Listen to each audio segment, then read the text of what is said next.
আমের আচারের এই রেসিপিটা আপনাদের সঙ্গে ভাবলাম একটু শেয়ার করি। আসসালামু আলাইকুম। প্রথমে আমের আচার বানানোর জন্য আমটা ভালো করে ধুয়ে কেটে এখন কিন্তু একটু হলুদ লবণ দিয়ে মেখে রেখেছি যাতে করে পানিটা শুকিয়ে আসে। এখন বানিয়ে নেব এটার মশলা। দেখতেই পাচ্ছেন আচার বানানোর জন্য এই মশলাটা কিন্তু বানিয়ে নিতে হবে। তার জন্য কিছুটা শুকনা লঙ্কা, গোটা জিরে, মৌরি, ধনিয়া, কালো সরিষা এগুলো দিয়ে ভালো করে কিন্তু একটু টেলে নিতে হবে। টেলে নিয়ে তারপর কিন্তু এটা ব্লেন্ডার করব।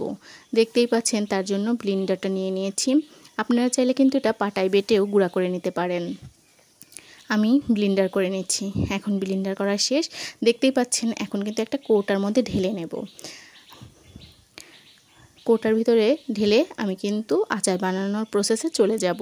আপনারা চাইলে যদি দীর্ঘদিন মশলাটা সংরক্ষণ করতে চান তাহলে কিন্তু কাচের বয়ামে রাখতে পারেন, তাতে দীর্ঘদিন সংরক্ষণ করতে পারবেন।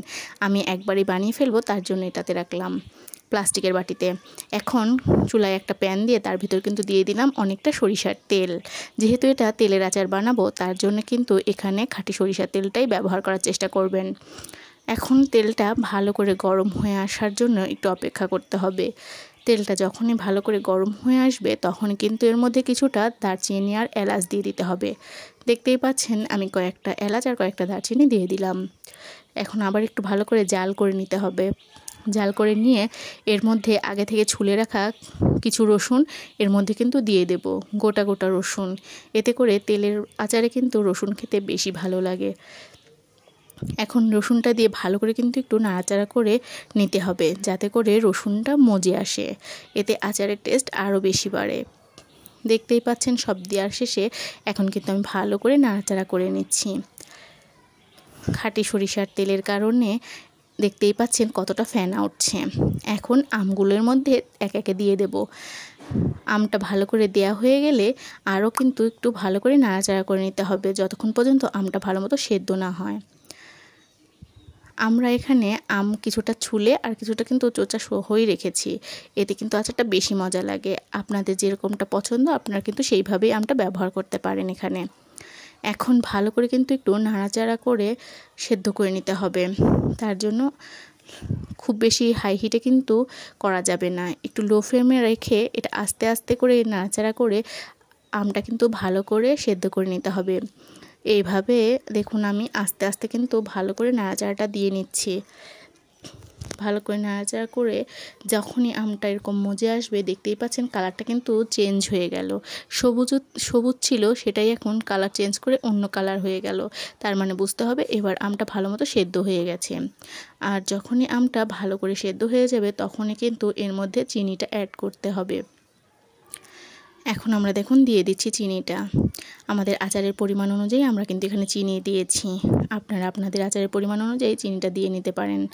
আর যারা মিষ্টি খেতে পছন্দ করেন তারা একটু চিনিটা বেশি দিবেন। আর যাদের টক ঝাল মিষ্টি পছন্দ তারা কিন্তু এখানে চিনিটা অল্প দিলেই হবে। আমরা এখানে চিনিটা কিন্তু পরিমাণ মতোই দিয়েছি। খুব বেশি মিষ্টিও না, খুব বেশি কিন্তু টকও না, টক ঝাল মিষ্টি। এটাই কিন্তু তেলের আচারটা বেশি ভালো লাগে খেতে। এখন ভালো করে নাড়াচাড়া করে এই চিনিটা কিন্তু আচারের সঙ্গে মিশিয়ে নিতে হবে। ভালো করে নাড়াচাড়া করলে চিনিটা কিন্তু ভালো করে গলবে না, আর এতে করে আচারটা ভালো হবে না। সেই জন্যে ধীরে ধীরে ভালো করে নেড়ে চিনিটা কিন্তু গলিয়ে মিশিয়ে দিতে হবে আচারের সঙ্গে। তাহলে এই আমের মধ্যে এই চিনিটা কিন্তু ভালোভাবে মিশে যাবে। এখন একটু লবণ দিয়ে নিচ্ছি। লবণটাও আপনাদের আচারের স্বাদ অনুযায়ী বা পরিমাণ অনুযায়ী দিয়ে নেবেন। এখন দিয়ে দিলাম বানিয়ে রাখা সেই গুঁড়া মশলাটা। এটা আচারের জন্যই বানিয়েছিলাম। এখানে আমরা 4 চামচ ইউজ করছি। আপনার আচারের প্রয়োজন অনুযায়ী বা পরিমাণ অনুযায়ী দিয়ে নিতে পারেন। দেখতেই পাচ্ছেন এখন কিন্তু মশলাটা দেয়া হয়ে গেছে। এখন ভালো করে একটু নাড়াচাড়া করে মিশিয়ে নিতে হবে আচারটা। এই মশলাটা দেওয়ার কারণে আচারটা কিন্তু খেতে আরও বেশি মজা লাগে। দেখতেই পাচ্ছেন আস্তে আস্তে কিন্তু আচারের কালারটা অনেক সুন্দর হচ্ছে, চেঞ্জ হয়ে আসছে।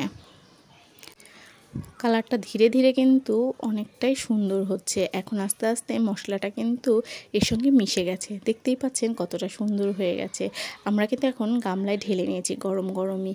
এখন এটা 2-1 দিন রোদে দিয়ে তারপরে বয়ামে তুলে ফেললেই হয়ে যাবে কিন্তু আমাদের আমের আচারটা। এটা তেলের আচার, আমের তেলের আচার। খেতে কিন্তু ভীষণ মজা লাগে। আপনারা এটা ভাত, খিচুড়ি বা মুড়ি যে কোনো জিনিসের সঙ্গেই খেতে পারবেন। ভীষণ ভালো লাগে খেতে। আমরা তো এটা প্রতি বছরই একবার করে হলেও বানাই।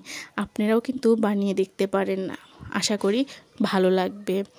আল্লাহ হাফেজ।